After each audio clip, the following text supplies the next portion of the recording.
adalah dosa. Sekecil apapun yang tidak berkenan di hadapan Tuhan itu dosa. Ya, kita harus ingat itu. Dan juga kita harus waspada ya, dari lingkungan kita, dari media sosial dan lain sebagainya. Yang kedua, bagaimana kita bisa mengalahkan siasat dari si iblis itu? Yaitu kita harus mengaktifkan kehidupan rohani kita. Masih di ayat yang ke-8 tadi.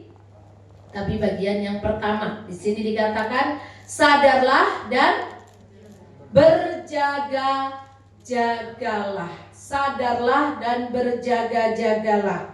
Ya, di sini dikatakan bahwa musuh kita itu, si iblis itu terus bekerja, ya, terus bekerja siang malam, terus bekerja. Dia mencari kelengahan kita, dia mencari celah apa yang dia bisa masuk. Sekuat-kuatnya kita, Bapak Ibu, kita ini masih manusia. Kita masih makan nasi, kita masih minum susu, minum air putih, minum semuanya ya. Nah, kita ini masih manusia ya, kita masih manusia. Kita harus senantiasa sadar dan berjaga-jaga. Sadarlah dan berjaga-jagalah. Kehidupan rohani kita adalah kehidupan rohani yang harus aktif, bukan pasif. Bukan pasif. Ingat Bapak Ibu, iblis itu kerjanya 24 jam.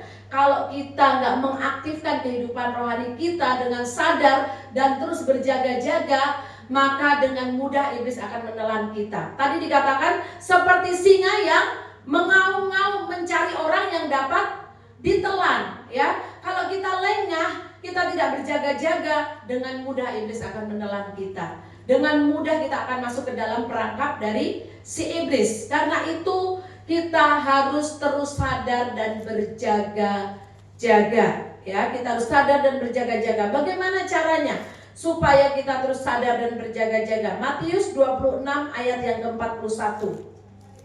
Matius pasal yang ke-26. Ya, silakan, boleh salah seorang membaca. Berjaga-jagalah dan berdoalah supaya kamu jangan jatuh ke dalam pencobaan. Roh memang penurut, tetapi daging lemah.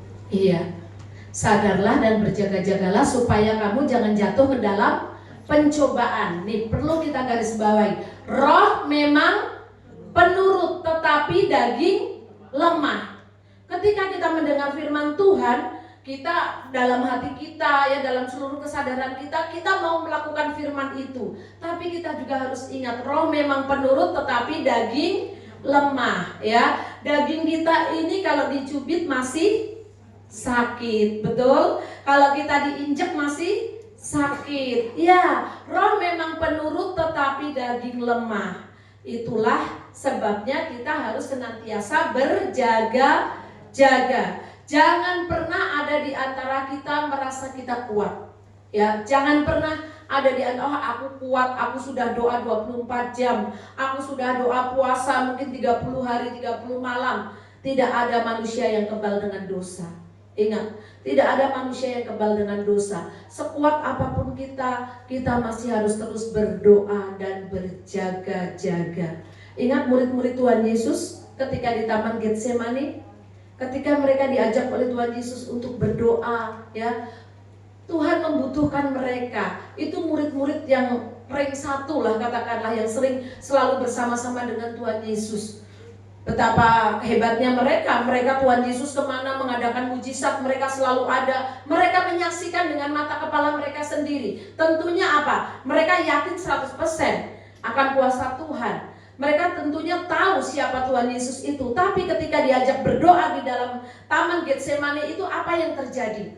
Murid-murid yang begitu luar biasa itu pun akhirnya tertidur, ya. Sampai berapa kali Tuhan Yesus balik?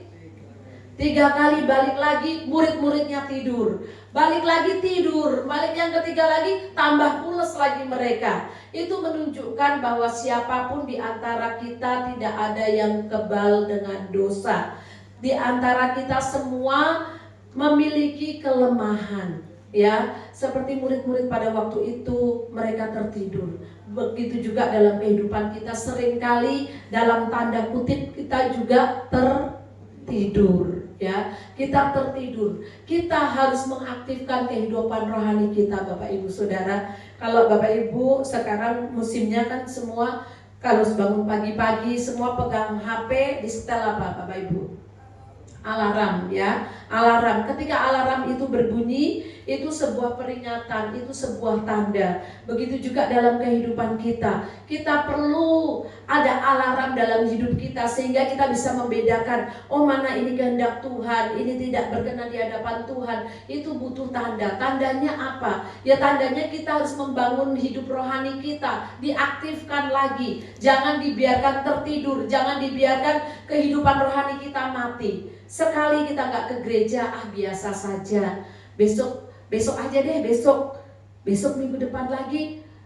Aduh, ini punggungnya sakit, ya, punggungnya sakit. Tuhan juga tahu punggungnya sakit.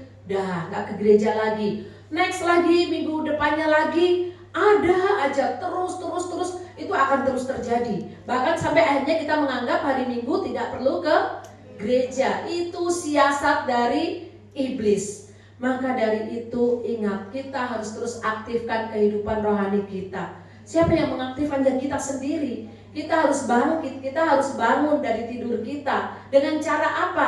Ya dengan cara berdoa. Kita berdoa setiap pagi, kita berdoa setiap ada ajakan, himbauan, undangan untuk berdoa. Mari kita berdoa. Jangan kita terlena dengan masalah kita. Jangan kita terlena dengan beban-beban pergumulan kita yang itu akan semakin memberatkan kita. Tapi mari kita bangkit, kita bangun, sadar dan berjaga melalui doa-doa kita. Melalui apa? Melalui membaca firman Tuhan. Ya, kalau B1 sudah selesai, sekarang nyambung base 2, ya, ada SDBL, terus ikuti, terus itu menjadi warning, alarm buat kita, mengingatkan kita. Ketika kita mulai lemah, kita baca, kuasa kebangkitan Kristus mengingatkan kita bahwa kita harus hidup berharap kepada Tuhan.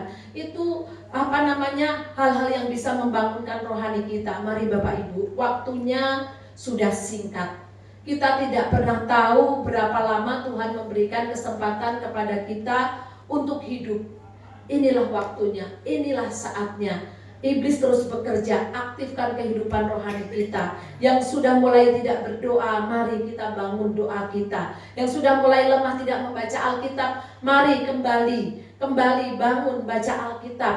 Makanya dari anak-anak sekolah minggu kita juga selalu dikirimkan renungan harian melalui link YouTube. Mereka nonton, mereka memberikan respon, ya, direspon, Kak, aku hari ini mengalami ini, aku hari ini itu apa.